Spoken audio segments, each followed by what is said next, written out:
Hey guys, welcome back to another video session. This is Paul and you're watching Billy's Educatella. In this today video session, I would like to discuss about data types in Java.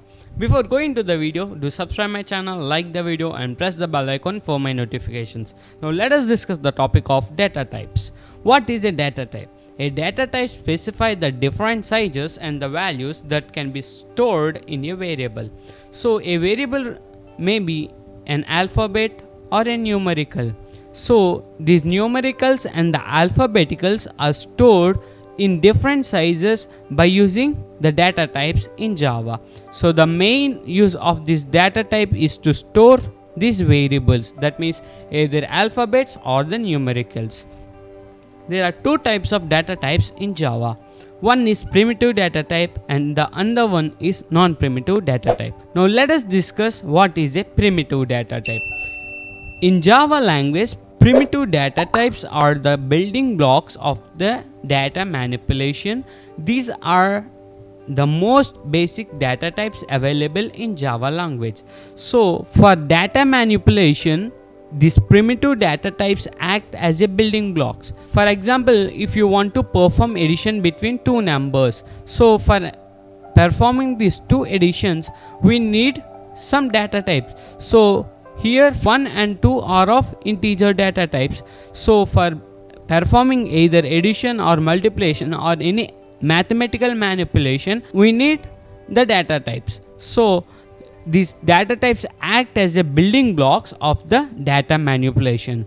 These are the most basic data types available in the Java language. So we use these primitive data types more in this Java language. The primitive data types include boolean, char, byte, short, int, long, float and double. So these primitive data types are of 8. Now let us discuss 8 of them. So here first byte and its size is 1 byte. 1 byte is equals to 8 bits of data. So here the storage capacity of byte is of -128 to 127 of characters can be stored in the byte. Okay, similarly for short, whose size is 2 bytes and it can store capacity of -32768 to 32,767. So this much of data can be stored in short. So here byte, short, int, long represents the numericals and float and double represents the decimal values, and boolean shows either true or false values, and the character shows a character, that means alphabet. A single alphabet will be showed by using a character. I think so you get my point. And here there are various capacities of each and every data type. So the highest size of integer data type is long and its capacity is of 8 bytes, and it can store some data, which is so much of data can be stored by using long. While in C or C language it was confined to only int, but there is no long. So but in Java it was developed and more data can be stored here. While in C or any other programs, double is not present, only float is present. So double allows us to store more decimal values. I think so you get my point. And boolean is also a very useful data type where you use to store either true or false values. So it shows only two values, that is true or false. And char, so char will be used to store only a single character. Okay, while in C or C++ or any other languages, character is used to store the entire word. That means if we have a Paul or a Billy's Educatella, so entire the data will be stored in the character. But in Java, coming to char, it will store only a single character. If you want to store a more than one character, string is developed, which is a non-primitive data type. Now let us discuss what are non-primitive data types. So before going to non-primitive data type, let us discuss the program for primitive data types. Here I consider a class name as X. In that I have a main method and I initialize each of the data types. So boolean, if the boolean value is true, then it will print this, or else it doesn't print. So the main aim of the boolean is to print the exact output for the user. Okay, and coming to byte, it will store the integer value, and short integer value, and int, it is also an integer value, long, it is also an integer value. So here we store the integer values. And coming to float, it shows a decimal value. So here I take 75, but while printing it, it will show the decimal part too. Here I have a double, it shows the various numericals in the decimal part. So the main use of the double is to represent the more number of decimal parts. And coming to char, it stores a single character. So here I stored a single character in this h variable.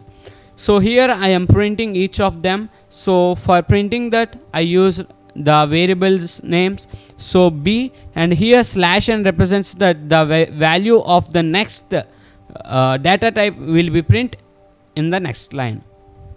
I think so you get my point. So here is an output. So first I want to print the boolean value. So if the given value is true, it will print Billy's Educatella. If it is false, then it doesn't print Billy's Educatella. And coming to the remaining data types, so here we have byte and short, and coming to int, long, and float. So here you can see that the decimal value is represented by using point 0. And coming to the double and the character, which shows the single character. I think so you get my point. Now let us discuss the non-primitive data types. So non-primitive data types are called reference types because they refer an object. So the main aim of non-primitive data type is to refer a particular object. So I will explain in the next point. The non-primitive data types include strings, classes, interfaces, and arrays. So for example, I consider a string. So I take the string value some x is equals to some Paul. So Paul represents some particular object or some particular name. So the main aim of non-primitive data type is to refer a particular object or some other name by using the given data types. And coming to the next point, primitive types are predefined in Java. So these are already defined in Java. Non-primitive data types are created by programmer and is not defined by the Java. So the main difference between primitive and non-primitive is these primitive data types are already defined in Java. For example, I consider some int a equals to 10. So this is a primitive data type. So here I am considering an array. So for getting the input of this array, we have to declare by using new keyword. Okay, so int a of equals to new int of. So here we have to declare the size of the array and the values of that array during the compile time or when the program is being written. Okay, so these non-primitive data types are created by the user. So you are creating an array that as your wish, and here you are creating variable so that this variable is already predefined in Java. So next, coming to the size of the primitive data types depend on the data type, while non-primitive data types have all the same size. So here in primitive data type, the size is based on the given data type. That means, so if I consider an int data type, its size is of 4 bytes. While coming to the non-primitive data types, every variable has the same size. Okay, but when compared to primitive, they are of different sizes. When in non-primitive, those sizes are same. So the main difference between primitive and non-primitive are discussed here. Now let us discuss an example. here I have a class named as y. In that class I take an array and the array values are here. So this array can be declared in any way. So by creating an object you can take the inputs, or by taking the array directly in this way. So the syntax for declaration of an array is equals to new int of. Okay, so in this brackets you will represent the size of the array, or else if you declare the elements directly, so there is no need of representation of the size of the given array. So here I am taking a string named as a. So this string represents the words or sentences or any other thing. Okay, and coming to print, here I am printing a, that means Billy's Educatella is printed here. And for printing an array you use a for loop, because every element has to be printed. So in order to print every element I take a for loop. Here the output of the given code. So first initially Billy's Educatella is printed. After that, for I equals to 0, at the initial position of 0 we have 1, so 1 is printed, and when I is incremented its position is changed to 1, so at 1 position we have 2. So similarly the remaining elements will be printed. I think so you get my point. And if you have any doubts, comment below and like the video and press the bell icon for my notifications. Thank you everyone.